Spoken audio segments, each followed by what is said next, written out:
So it's been a few good months since I've covered anything Killing Floor 2 related. The last seasonal major update didn't strike me as anything momentous, and I was busy with school, so ultimately I passed it over at the time. However, it's summer now, so I've got a bit more free time, and this time this particular update has an interesting new gimmick to win me and many other people over. As one might infer by reading between the lines of this update title, Interstellar Insanity, this is Killing Floor 2 in space. Kind of like the Muppets in space, but with zombies. As far as round-based co-op zombie horde mode games go, Killing Floor as a franchise has always defined itself as being one of, if not arguably, the single most absurd, fantastical examples in terms of how it presents itself. I've yet to see one single seasonal event where the zombies and bosses weren't all dressed up in the most ridiculous costumes and outfits imaginable. So in a way, I'm not really surprised that the developers made the decision to go space-themed this time around. I'm honestly just surprised they haven't done so anytime sooner. As far as what the new patch entails, we've got the new map, Moonbase, which I'll ultimately probably be spending most of the time in this video talking about, along with 4 new weapons, 2 being free weapons and the other 2 being paid DLC weapons that you have to unlock with real money. Without further ado, we have the Hrg Blast Brawlers, a new melee weapon for the support class, which plays out similarly to the Static Strikers, except the Blast Brawlers are specifically for support players. The default fire mode will shoot blasts out of each fist as if they were shotguns. Some of the melee capacities are kept from the Static Strikers, like the block and heavy attacks. So basically, consider these heavy gloves similar in execution to the ones used by Doomfist in Overwatch. Except hopefully with a bit more impact, because Doomfist, for all his, big-fisted size, is kind of a wimp. The Hrg Bastion, ironic we were just talking about one Overwatch character, now we're kind of talking about another, for the SWAT class, which on the surface level appears to be a fairly unremarkable light machine gun, but with the added benefit of having a rechargeable frontal energy shield that can withstand enemy attacks until its energy is depleted. Also, ironically, like Bastion was in Overwatch beta if any of you were unfortunate enough to play against him in that. Okay, I'm done making Overwatch references, I promise.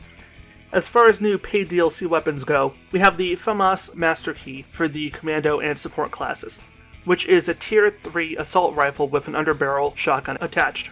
It's also equipped with an ACOG zoom scope, and has a default fire mode of 3-round burst fire. The alt fire is a pump-action shotgun from the underbarrel.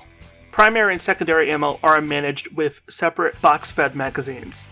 And we have the Thermite Bore for the Fireblood class, which is a Tier 4 weapon that launches thermite grenades that pin enemies and to any surface. They explode after 4 seconds, creating residual fires all around. Projectiles can be manually detonated with the alt-fire button.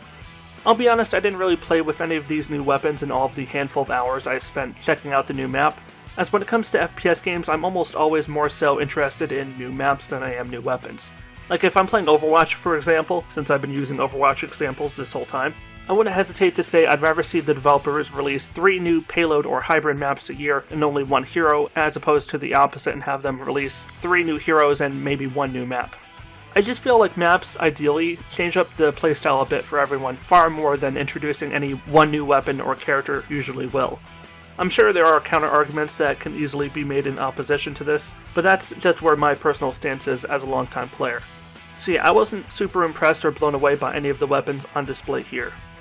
The map, however, I really enjoyed playing on. Just to clarify, I played and replayed the new Moonbase map on every difficulty except normal. I just kind of jumped into games that already had active players, rather than deliberately trying to seek out servers based on ascending difficulty level. And I've got to say, playing for this map on Hell on Earth difficulty definitely isn't for the faint of heart or the unskilled. I'm a fairly competent player in Killing Floor. I wouldn't say I'm god tier amazing, but I can play competently on higher difficulty levels in Killing Floor 2 without much undue effort, as long as I have a good team to work with. I think I only ever died once on this map, as did my entire team, during one tough fight with the Matriarch on Hell on Earth difficulty. Luckily, upon retrying and having the luck to fight against Hans, who's basically just an oversized and more attention-deficit version of the TF2 Scout, it all worked out. The whole low-gravity feature, which is pretty cool from a gameplay perspective, does create some obvious balancing issues that are worth observing. Normally in Killing Floor 2 maps, you constantly have to be mindful of your positioning, both in regards to incoming enemies and your teammates. You never want to put yourself in a position where you're surrounded by enemies on all sides. Most of the common Zeds, aka zombies, don't do a whole lot of damage individually, maybe 4 or 5 damage per attack, but if you have half a dozen of the bastards all piling on you at once, all of a sudden, you're talking between 24 and 30 damage being done per second, which is roughly up to a third of your health, not including armor, so odds are you'll be dead long before you have a chance to get them off you. Here in the low gravity setting, you're almost always going to have a get out of jail free card in essence. One of my favorite things to do when I see an elite enemy coming at me to deal some physical damage and knockback, I jump a split second before the impact lands, taking advantage of the low gravity to get knocked back in the air to maintain my jump far longer than I'd otherwise be able to, and in doing so get some great line of sight visibility over all the enemy targets in the immediate area, whether they're on higher or lower ground. The verticality in certain areas of this map was an interesting new addition. Killing Floor 2 maps tend to, for the most part, be fairly grounded. You usually have some higher ground areas, but they're almost never this extensive. I think in one of the main open areas we played in, there were like 4 main floors, including the bottom ground floor, with the player being able to easily jump between them with 1 jump each. Or if you're doing what I did by getting a boost from incoming knockback damage, you can probably reach the 2nd or 3rd floor easily, depending on the trajectory of the hit you're riding off of. I did find that the weapon vendor locations on the map tend to be very close to wherever the game's having you hold out.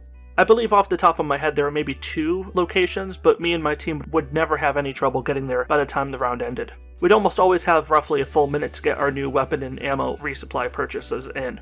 And in this game, you really do rely on the vendor, as weapon and armor drops are exceedingly rare throughout the map and seem to only respawn in between rounds. I also liked how, when you shoot enemies, they seem to shrink in size to the point that they eventually become hardly any larger than a child's stuffed animal. Nothing like seeing one of those screamer-type enemies running at you, even though they're probably about the same size as your character's boot. It does throw off your aim a little bit as you need to manually adjust to the concept of continually aiming further and further down at the enemy, or enemies in question, as they shrink down, but you do eventually get used to the repetition over time. Overall, I'd say this was probably one of the better Killing Floor 2 updates. I'd still think the studio overall has been slacking off a bit in regards to Killing Floor 2 when you compare it to the original game. The fact that after 5 years of live service updates we still have only 4 or 5 bosses in total, compared to Killing Floor 1's 20-something bosses, is downright insulting, statistically speaking. But by the relatively low standards we've come to expect from Tripwire, this Killing Floor 2 update I would say was pretty good. On that note though, that's where I think I'm going to wrap up the video for today. As usual, if you enjoyed this video or found it informative, please do be sure to give this video a like, share it around, and definitely let me know what you think in the comment section down below. I'm always up for some healthy and vigorous debate in my comment section. We don't all have to agree, but as long as we can keep things fairly civil, I'm more than happy. If you want to support the work I do in this channel, subscribing and clicking the bell to opt into getting all notifications would really help.